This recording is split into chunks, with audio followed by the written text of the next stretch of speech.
नागपुर के लकड़गंज थाना क्षेत्र में नौकरी का झांसा देकर 25,23,000 रुपए की कथित ठगी का मामला सामने आया। आरोप है कि अंबेडकर चौक सीए रोड स्थित साई कंसल्टेंसी के संचालक किरण हेडाव उम्र 55 निवासी अभिनव घरकुल योजना चिखली कलमना थाना ने शिकायतकर्ता को नौकरी दिलाने का भरोसा देकर अलग अलग समय पर ऑनलाइन और आरटीजीएस के जरिए करीब 11 लाख रुपए लिए।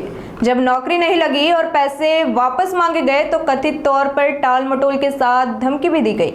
शिकायत के मुताबिक आरोपी ने 4 अन्य लोगों से भी नौकरी दिलाने के नाम पर 14,23,000 रुपए लिए, यानी कुल 5 लोगों से 25,23,000 रुपए लेने का आरोप है। शिकायत के आधार पर लकड़गंज पुलिस ने मामला दर्ज कर लिया है और अब बैंकिंग लेन देन, आरटीजीएस रिकॉर्ड समेत अन्य दस्तावेजों की जांच समेत आरोपी संचालक की भूमिका भी जांच जारी है। पुलिस इस मामले में हर एंगल से गहन जांच पड़ताल कर रही है। सर, आपल्या लकड़गंज पोलीस स्टेशन अंतर्गत एक जॉब लावण्याच्या नावाची फसवणूक करण्यात आली, पुण्याची झाली, किती झाली, पुन्हा करण्यात आली काय माहिती? पोलीस ठाणे लकड़गंज येथे तक्रारदार आहे निर्भय मोतीराम राऊत वय 29 वर्ष, वृंदावन नगर, पोलीस ठाणे नंदनवन हद्दीतील तक्रारदार आहे। त्यांनी आपल्याकडे एक तक्रार अर्ज दाखल केलेला होता आणि तो तक्रार अर्ज जे गैरअर्जदार आहे श्री किरण महादेवराव हेडाऊ वय 55 वर्ष, राहणार अभिनव घरकुल योजना चिखली, पोलीस ठाणे कळमना हद्दीतील आहे। तर जे तक्रारदार आहे यांना नमूद गैरअर्जदार जे आहे किरण हेडाऊ हे नोकरी लावून देण्याच्या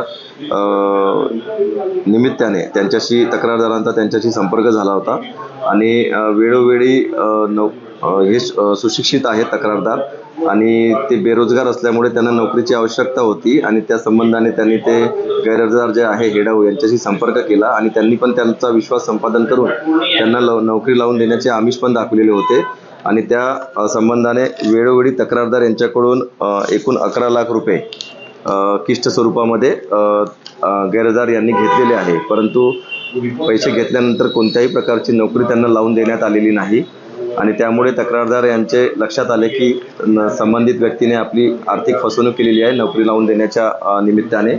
त्या संबंधाने आमच्याकडे एक तक्रार अर्ज आलेला होता। त्या तक्रार अर्जावरून पोलीस ठाणे स्तरावर एक सविस्तर चौकशी करण्यात आली। त्यानंतर सदर प्रकरणी पोलीस ठाणे लकड़गंज येथे काल दिनांक रोजी 510/26 कलम 318(3), 318(4), 351(2), 316(2)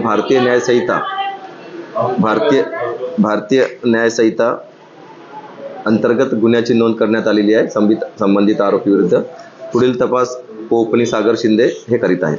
सर, अशीच कोणाकडून अजून फसवणूक केली असेल किंवा झाली असेल त्यानिमित्ताने आपण काही कारवाई करू?